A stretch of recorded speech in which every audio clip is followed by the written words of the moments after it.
nothing can be done, and many of them go around. So the fear of contrast is a major issue among many of us. So we need to think of knowing this ultra low contrast PCI and do a complete revascularization in these patients. We also know that the mortality is high, particularly when they have kidney disease worsening with EGFR, and they have diffuse multiple calcified disease, which really require PCI and with the protection of the kidneys, which I'm going to talk to you in more detail. So, starting with how do you do a effective ultra low contrast PCI? So, before the patient comes, you have to see how the patient's condition is. Whether the patient is already in shock, corrected volume, and correct anemia if there any issue, then make sure they are not on any nephrotoxic drugs. And you have to plan the procedure. If the angiography is done outside, then that should be used as a initial view to do the entire procedure. Otherwise, just take minimal views and decide the essential views. Generally, we do two views for the left and one for the right, one caudal and cranial view. Then we have the IVUS and physiology ready. And the radial approach is preferred. We have low risk of bleeding, and avoid blind fluid overload. Hydration is very important. But again, you have to know how much contrast you can give. Generally, you calculate the AGFR and it's 1 ml per GFR. The GFR is, if it is 15, then reduce the volume to maximum of 15 ml, or you can even lower than that. And display the allowable volume in the cath lab, so entire team knows that you have to restrict contrast to that particular volume. And GFR, the level of GFR actually doesn't go relate to LVEDP, so it's important to measure the LVEDP and then give proper hydration based on the end-diastolic pressure. So blind hydration can sometimes cause pulmonary congestion. So there is a dictum during PCI, before the PCI, you can measure the LVEDP, and depending on that, you can appropriately give the volumes depending on the hydrate the patient. So target hydration is safer.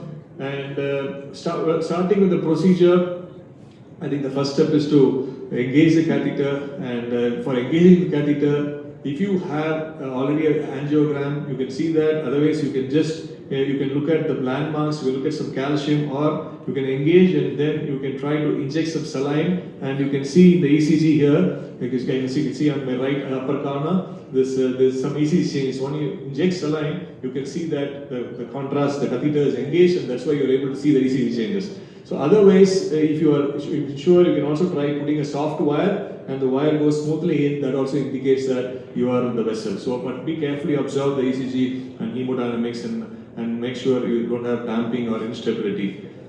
So the next is to have adequate acquisition. So you have to have a low magnification, and you tell your technician not to pan during the position. So same projection, same table position, and display the previous angiogram.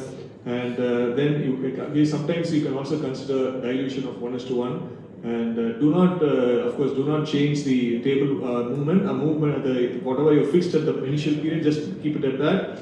And anyway, you have IVUS to OCT to guide the PCR. So this roadmap is fixed, and then you can see we can wire based on this, and then you can look at you can do a balloon dilatation. See, you have a lesion, so based on you have the septal here, so then you can use it as a landmark. Of course, dynamic coronary roadmap can help in wiring, as well as sometimes even you can see these positions so clear. Philips has got this, so we can also position the stent using this dynamic coronary roadmap.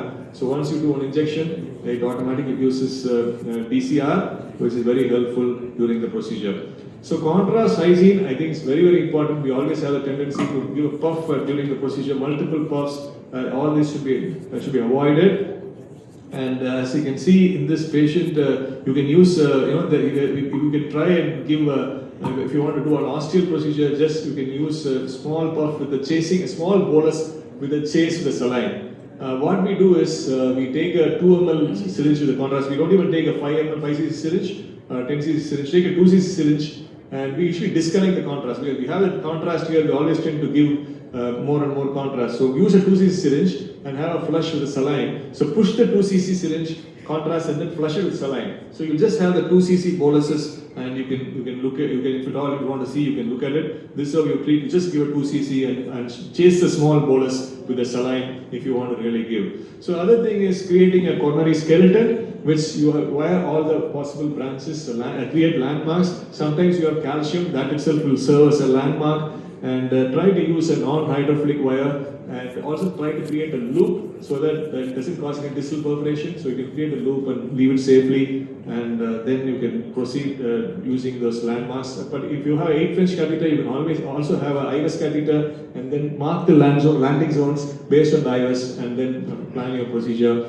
And physiology is another very useful tool, which starting from the QFR angiogram based physiology, you can assess the lesion, identify the length and the lesion where you need to treat, the area of where it requires treatment. The other thing is to use invasive physiology using IFR co-registration with a wire alone. So that is again very useful. Without giving contrast, you can map the physiology, understand where the lesion is, and serial lesions can be treated using this. Also, the Philips has IVUS trial registration, where you can also co-register both the physiology and the imaging, IVUS imaging. So basically, we know that IVUS is very important in the situation. So we can plan the entire procedure, including the lesion preparation, the vessel size, length of the stent, and whether you need additional preparation devices. So and also landing zone. So once we are ready with the IVUS, it helps us to plan the procedure without giving contrast. So we can guide the stent placement. Again, this is using a same one image, and then we put multiple wires in the septal diagonal, and then we treat with the balloon, preparing with the cutting balloon. And of course, the stent enhancement tools will help. You can use particularly for bifurcation lesions, for do a pot and osteal lesions. Many very useful too. And I think even in calcified lesions, Ziad showed many interesting cases yesterday. Use your stent enhancement to see the calcium and to plan the procedure without giving dye. Calcium also helps in fluoroscopic identification of landmarks. So post PCI, I think we know that IVUS again is extremely useful to confirm a good apposition, expansion, and any edge dissection. So we can look at it. Even sometimes slow flow we can identify using the IVUS. So some of us do a final one small angiogram with 2 mm. But if you are sure with the IVUS, it also can say there is no slow flow. We can confidently finish with a good result. So the next is post PCI physiology. That is again extremely useful. If you are able to do have pre-physiology, you can still have the same wire and do a post-physiology. And again, that is again going to be useful that you have a good result without looking at the other parameters like imaging or angiography. So for ultra low contrast PCI, you should do all these what I mentioned, right from the proper planning, hydration, and getting a fixed view, map it, and create the roadmap, and try to create a skeleton, a wire skeleton to as many branches as possible, create landmarks. Sometimes you can use IVUS or calcium markers, and try to use both IVUS and physiology if required, and then you can properly prepare the lesion, and then plan stenting again used based on these landmarks alone, and then finally you can verify using IVUS and imaging. And again, you only have to use contrast if there's any questions, unanswered questions, or some ambiguity. Otherwise, you don't have to use a minimal contrast. You can finally do a check angiogram. I think Ziad is going to talk about the new tool where you can inject automatically the contrast, which he's going to talk about. So reducing the volume of contrast which can be used. So to conclude, so do not practice renalism, which means that don't discriminate these patients. These patients can be treated well, and these are the patients who really need treatment, and hydrate them based on LVEDP. And one angiogram, keep it as a roadmap, and no habitual puffs, and navigate the roadmaps, create a wide skeleton, and use imaging and physiology, and finally end with the final IVUS and physiology. So thank you for your patient listening.